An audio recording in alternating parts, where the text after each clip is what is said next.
I'm Robin Salmon, and we're happy that you joined us today to honor Florida Jackson Yeldell, the 9th inductee into the Georgetown County Women's Hall of Fame. She joins a group of distinguished honorees, and they are listed in your program. Florida Yeldell was a special woman who taught with her extensive knowledge, inspired with her beautiful soul, and spread goodwill with her kind heart. While her presence in Georgetown County was significant, her impact on this world went far beyond this place and made a real difference. We're pleased to have our speaker, Dr. Tracy Swinton Bailey, Robert Yeldell Jr., and other members of the Yeldell family with us here today. And thank you to the members of the committee who are listed in the program, and the sponsoring organizations, Georgetown County Chamber of Commerce, Georgetown County Library, Friends of the Waccamaw Library, Cultural Council of Georgetown County, Brook Green Gardens, Hobcob Barony, Georgetown County Historical Society and Museum, and Women in Philanthropy and Leadership for Coastal Carolina University. We look forward to a wonderful presentation. Pastor Johnny Ford will give the blessing, and then we will have lunch.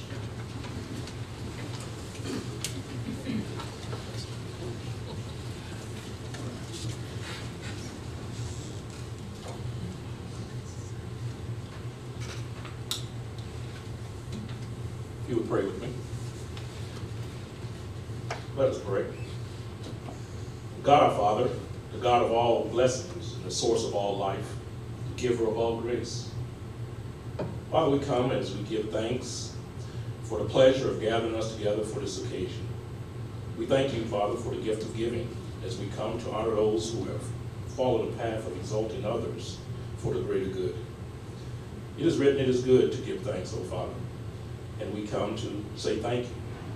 Thank you as we are allowed to take the time to honor one who has blazed such a path that we are able to continue to extend a legacy and have others remember about all the good things that you have so blessed us to come into the knowledge of knowing. Now, Father, as we come with thanksgiving in our hearts, we want to thank you for this organization and all those who have put their hands together to assemble us on this great occasion. And now, as we continue to give you thanks for all the things, we pray much for the speaker who will come before us to just continue to exalt us, Father, to do greater things in your name. Now we come and thank you for the food that has been prepared and ask your blessing for the nourishment of our bodies. And it's in Christ's name we pray. Amen. Amen. And it is indeed grand to be gathered to celebrate being a woman, and moreover to recognize the service of women to Georgetown County as we induct Florida Yeldell, educator, historian, and mentor. I wanted to find just the right person to deliver your history lesson today. Yes, your history lesson, as each of these 9 inductions helps us understand our county's history, and especially women's history, even better. Dr. Tracy Swinton Bailey is exactly that person.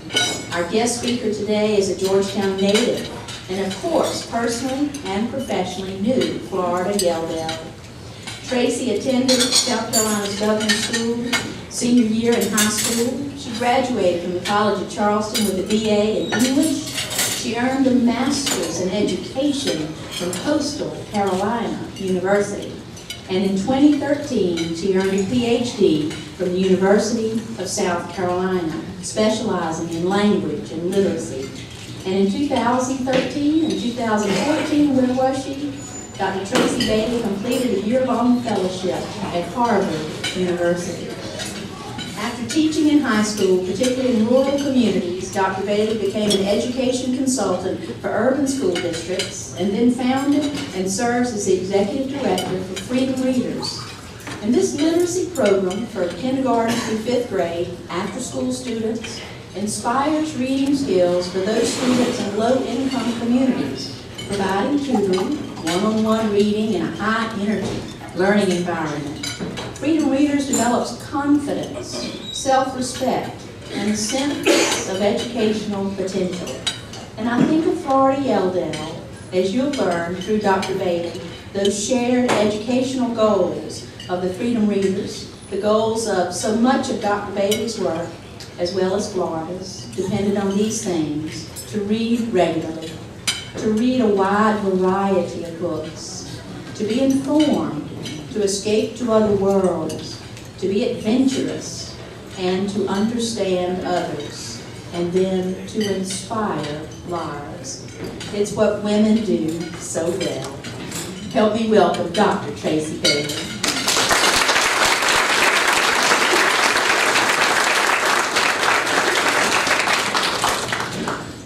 We have come together on these historically significant grounds here at Wachasaw Plantation to honor a great woman, a great mother, a great Georgetownian. At the heart of her, she was a teacher. But what is most impressive to me about Florida Jackson Yelldale is not what she did, but how she did it and the motivation behind it. She moved through the world with unshakable calm, confidence, and fiery, fierce grace, and abounding love. What makes Florida's story so amazing is the fact that in the face of every obstacle and in spite of every test, she had the courage to believe.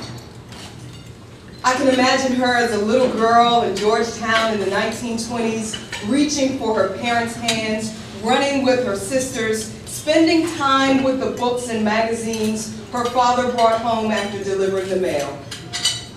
Even then, in her youthful innocence, she believed courageously. Florida believed that immersing herself in the written word was her birthright. And in a world structured to keep her on society's lowest rung, she believed in her own value, her worth, and her intellectual prowess. She believed that she had an obligation to develop her God-given gifts. She believed in the power of the word. Let me offer you a bit of historical context here. Florida was born in 1915 when Woodrow Wilson occupied the White House, a time when technology was meager and working conditions were simply not great. In Georgetown County, in the year that Florida was born, there were no automobiles and communication was very slow. When hardship hit the South like a storm, it hit the Black South like a Category 5 hurricane. It is notable that she was born to a family where education was a top priority.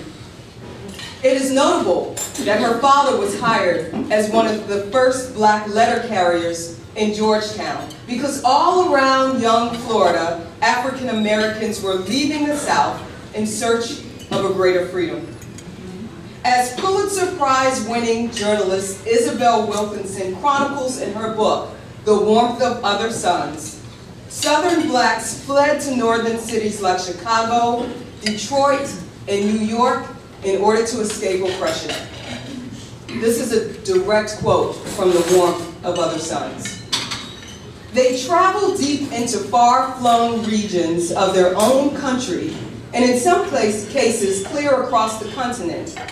Thus, the Great Migration had more in common with the vast movements of refugees from famine, war, and genocide in other parts of the world, where oppressed people, whether fleeing 21st century Darfur in 19th century Ireland, go great distances, journey across rivers, deserts, and oceans, or as far as it takes to reach safety with the hope that life will be better wherever they land.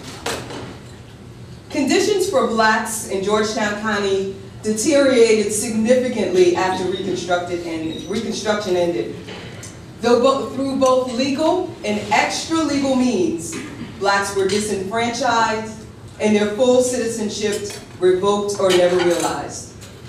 Vigilante justice was condoned, and black bodies hung from trees like the strange fruit Nina Simone would sing about years later. Blood on the leaves, blood at the root. But even in the face of this horrendous injustice, Florida continued to believe. And she read, and she studied, and soon found herself in the teaching profession. I can just imagine her standing in front of those 5th and 6th graders in Andrews, South Carolina, where she taught for the very first time after earning a degree in English in 1936. I can imagine her optimism and her excitement for the opportunity to mold and shape those young minds in front of her. She believed in the possibilities that lay undiscovered within them.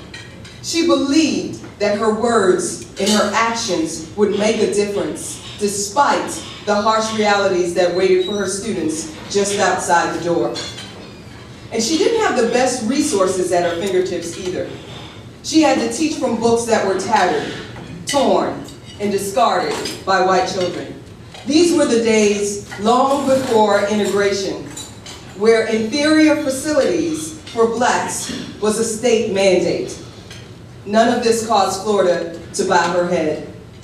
In fact, I think the circumstances around her strengthened her resolve, brought clarity to her mission, and intensified her belief. She married and gave birth to a beautiful boy. I can imagine that her heart swelled when she met Robert for the first time. Motherhood would change her forever. A few years later, Florida was presented with the opportunity to continue her studies, and I can imagine her standing there on the grounds of Howard University, looking around at the buildings and the trees and the sky. And I imagine that she took it all in with stars in her eyes, never forgetting that she stood on the shoulders of giants. I could see her in my mind's eye, smiling that radiant smile of hers, while she thought of all those who struggled and fought for her to have a chance to breathe free air.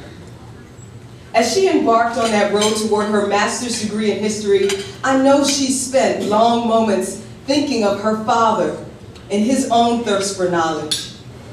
Racism might have kept him out of institutions of higher learning, but it wouldn't hold her back. She believed that she could be a change agent. She believed in her power to break down barriers. She believed she could do it for her papa, and she did. And while Florida furthered her education and prepared herself for a life of service, Septima Poinsettia Clark, born 17 years before her in Charleston, South Carolina, was also preparing to change the world through education. The two women, born in neighboring counties, would both make a lifelong commitment to teaching. Septima Clark would go on to develop literacy and citizenship workshops that would encourage others to demand voting rights and civil rights. Dr. King would later call her the mother of the movement. This is what she said about education. Knowledge can empower marginalized groups in ways that formal legal equality cannot. Before she was finished, Clark had helped to organize more than 900 citizenship schools and helped to register more than 50,000 black voters. And it is in these footsteps and in this tradition that Florida continued to believe in what was possible for herself and her people in Georgetown County.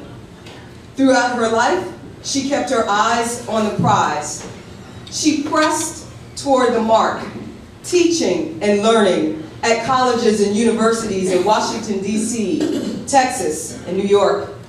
She touched the lives of hundreds of students, drawing them in with her quiet presence, holding fast to the ideals of scholarship and excellence, believing that her students should aim high and challenging them to meet her lofty expectations. Her teaching career was indeed stellar, but some would argue that it was the work she took on in her retirement years that would leave the most indelible mark on Georgetown County. Like so many others who had left Georgetown in their younger days in order to make a life, Florida returned home. There is something about the siren song of the Gulf Coast that refuses to let go of its children.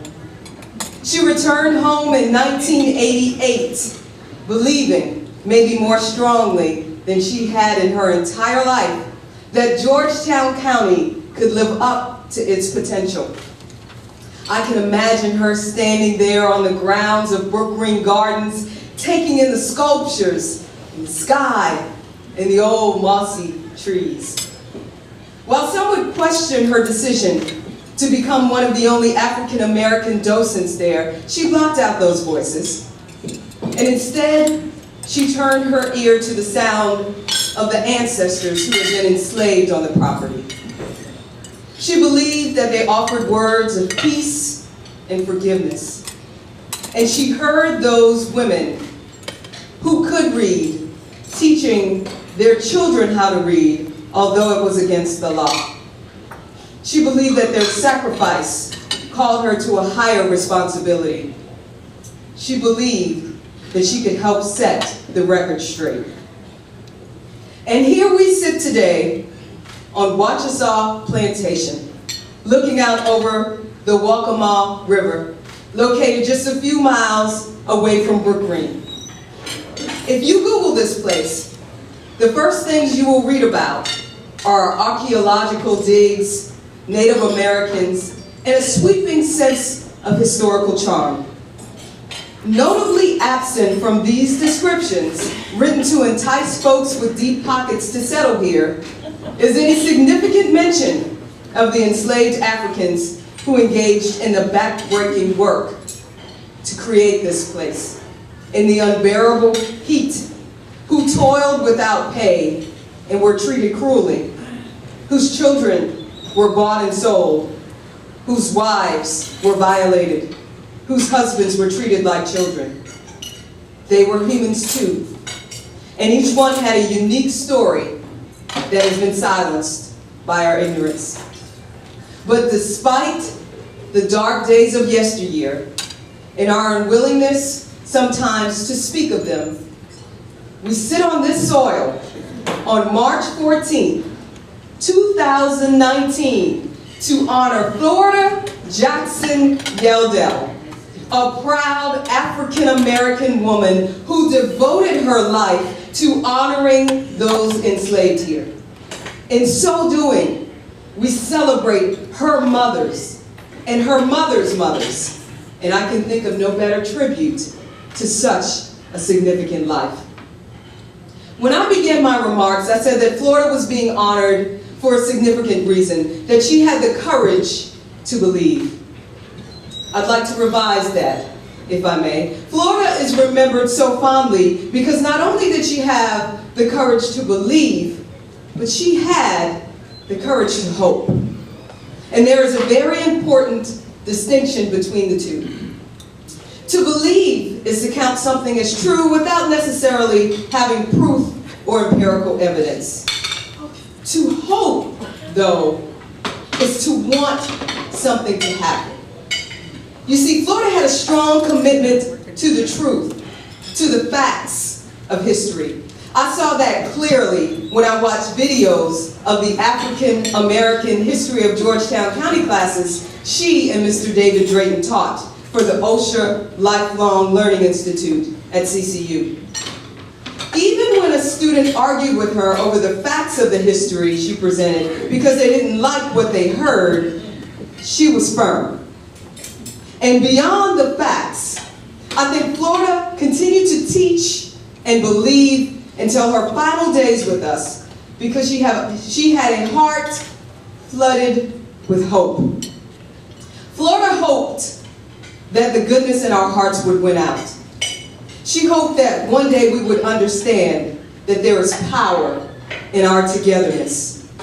Florida hoped that we would not forget that though the wounds of racism run deep, they can be addressed and they can be healed. It is this hope that drives me in my work at Freedom Readers today, where we are providing safe places for children to fall in love with reading. It is in her footsteps that we walk toward a better tomorrow where there is no such thing as an achievement gap or an opportunity gap for children of color. It is in that tradition that I stand here believing that all children can learn and succeed at high levels. It is Florida's unfailing commitment and strength that allows me to hope. It is this celebration and this gathering today that gives me hope. Florida was an extraordinary human being, yet I believe that if she were here, she would remind us that she was not so different from the rest of us. We are more alike than unalike. Each of us has in us all the components that existed in her. She would tell us to use our energies constructively as opposed to destructively. She would maybe recount the words of Maya Angelou, who said, "If a human being dreams a great dream, dares to love somebody, if a human being dares to be a Martin King, or Mahatma Gandhi, or Mother Teresa, or Malcolm X, if a human being dares to be greater and bigger than the condition in which he was born, so can you." And so on the hard days, I say to myself, if a human being dares to be a Septima Clark or a Florida Yeldell, so can I. As we remember Florida today and celebrate her legacy, may we all be inspired to dream a bigger dream for ourselves and return to hope. Let us leave here today invigorated and energized to move our community and our county closer to justice and freedom for all. Let us pick up the mantle that Florida carried so courageously, a mantle that was carried by Elizabeth Pringle and Eliza Pinckney and Genevieve Chandler and Mabel Leffingwell Mercer Hamilton and Ruby Forsythe and Anna Hyatt Huntington and Belle Baroque and Julia Peterkin. They carried this mantle for so many years, and now so must we. Let us live out the motto of this great state of South Carolina: Dum Spiro, Spiro. While I breathe, I hope. Thank you.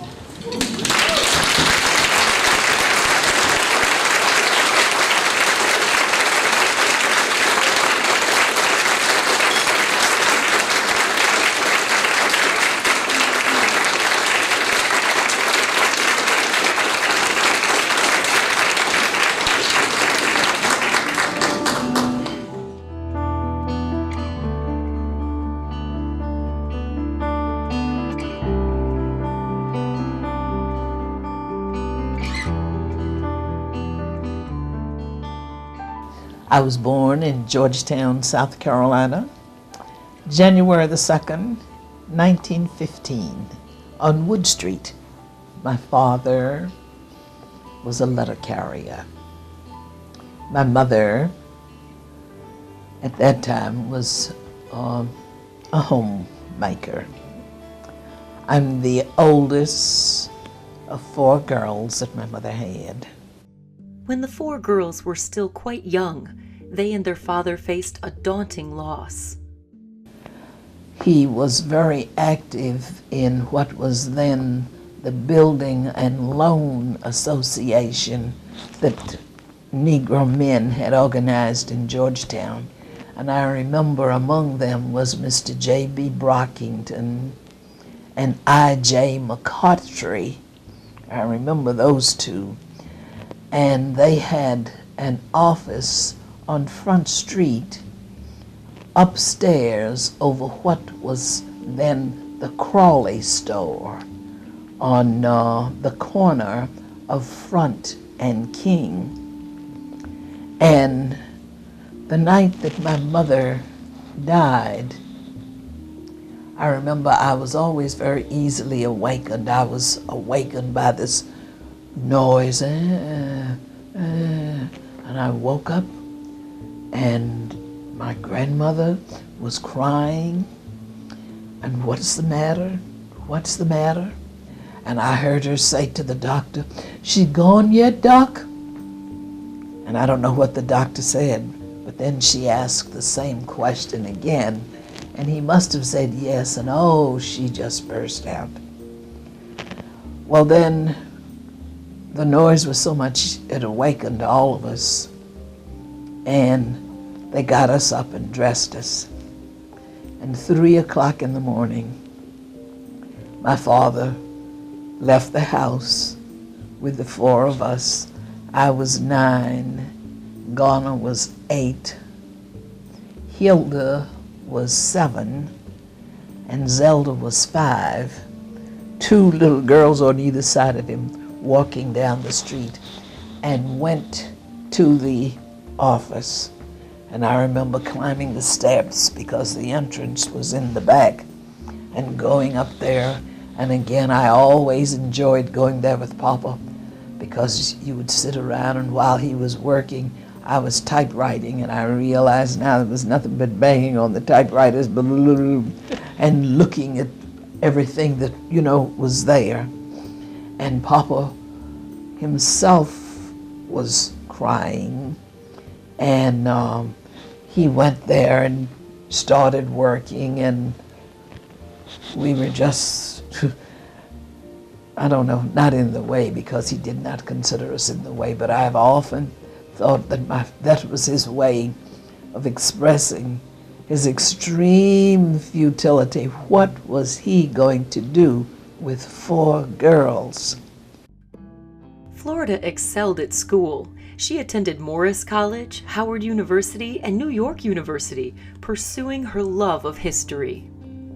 She traveled to Texas, where she taught at historic Butler College, Jarvis Christian College, Texas College, and Prairie View A&M University. First, I have an insatiable love for history.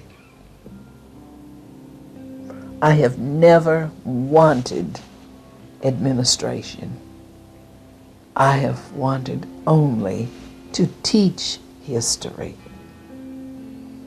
And the energy and time that one puts in administration would steal away the time that I would need for study and for reading and for organization. She also had a son, Robert, who grew up by her side on campus. But I was very proud and pleased of what he did and what he has done with his life. But I have not had the time to spend with him that I've wanted to, because in college teaching, you're always preparing, and you must, because you must keep up with the scholarship. And the kinds of schools that I worked in, you didn't have few classes. I always had 5 classes. And that's preparation, evaluation, preparation, evaluation. But I enjoyed the work. In 1988, Florida retired from Prairie View and returned to Georgetown. For years, she taught courses in local African American history. Georgetown, like the whole of the South, has transformed. Physically, it has changed. Spiritually, I don't think it has changed. I think there was always a fine, deep feeling of goodwill. And it has just moved into another phase and kind of expression. One of the things that I was most impressed with when I came back is the large number of young women who are in responsible positions in Georgetown with that same quiet dignity that I referred to, that is a part of the people of this town.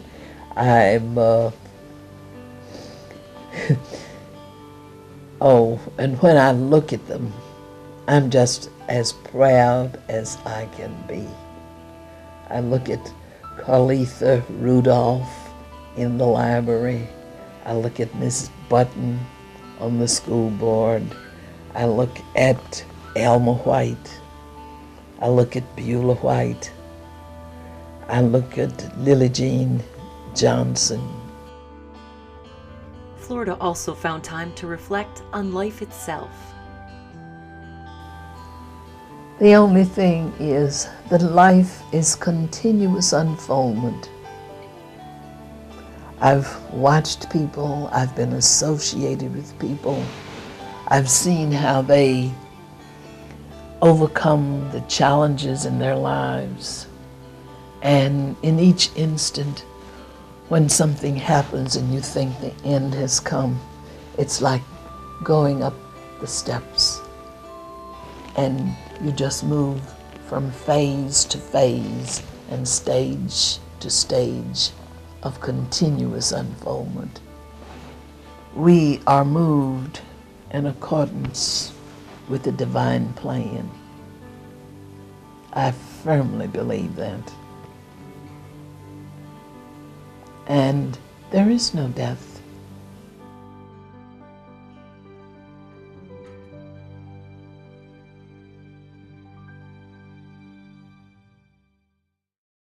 First of all, I want to thank everyone so much for being here with us today, and especially want to thank Dr. Bailey. I can't think of a better way to celebrate the legacy of Ms. Yeldale than to have someone with your passion to be here to honor her. So thank you so much, Ms. Yeldale.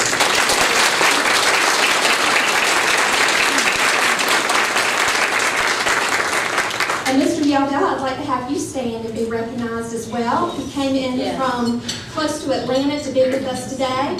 And this wasn't on the program, but if you would like to come and say a few words, we'd love for you to.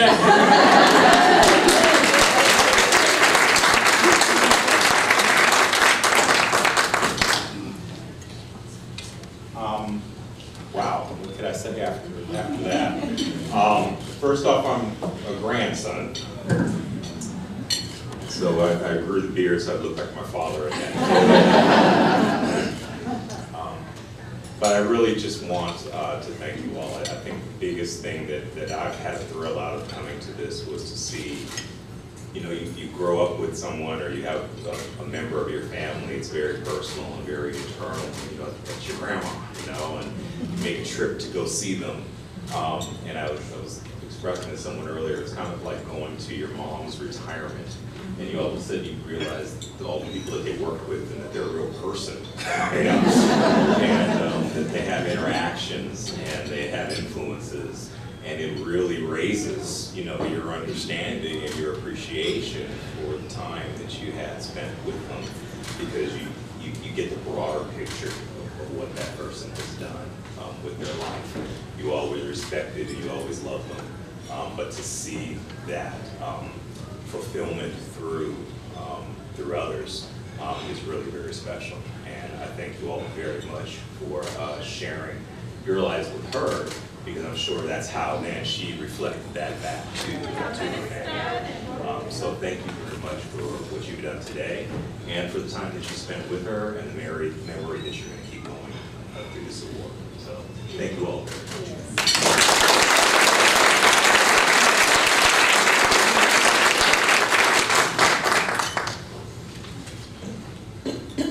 In 2020, we will be celebrating the 10th anniversary of the Georgetown County Women's Hall of Fame. So one of our goals in creating this Hall of Fame is to preserve the stories of incredible women for generations to come. So we will be beginning our virtual Hall of Fame. We'll be having this online so that this will serve as a means and channel to continually celebrate these incredible women, their individuality, and their contributions not only to Georgetown County, but beyond. So whether you're local or you're half a world away, you can learn about these incredible women and the mark they've left on the world. We also want to open and continue to facilitate, cannot speak today, sorry, to facilitate dialogue about the achievements of women and weave it into the fabric of our history. moving beyond just a discussion that takes place one day or 1 month. We seek to discover the whole of our story and then understand its implications for the present and for the future. So today, as we honor the legacy and gifts of Florida Jackson Yelldale, we also want to celebrate those women who make a positive difference in perhaps quieter ways. Whether you're a teacher, an artist, a mom, a small business owner, or a volunteer, all are critically important players in enriching the fabric of our lives and our communities. Due to women like Mrs. Yelldale and so many others upon whose shoulders we stand, we've made enormous progress. A century ago, most women in the world were denied the right to vote. Today, most women, or many women in almost every country, have this right. More women go to school, earning degrees, enter the workforce, contribute to economies, and shape the course of our nation. So we celebrate Georgetown County Women's Hall of Fame not only to honor the achievements of women, but also to rededicate ourselves to tackling the challenges that remain.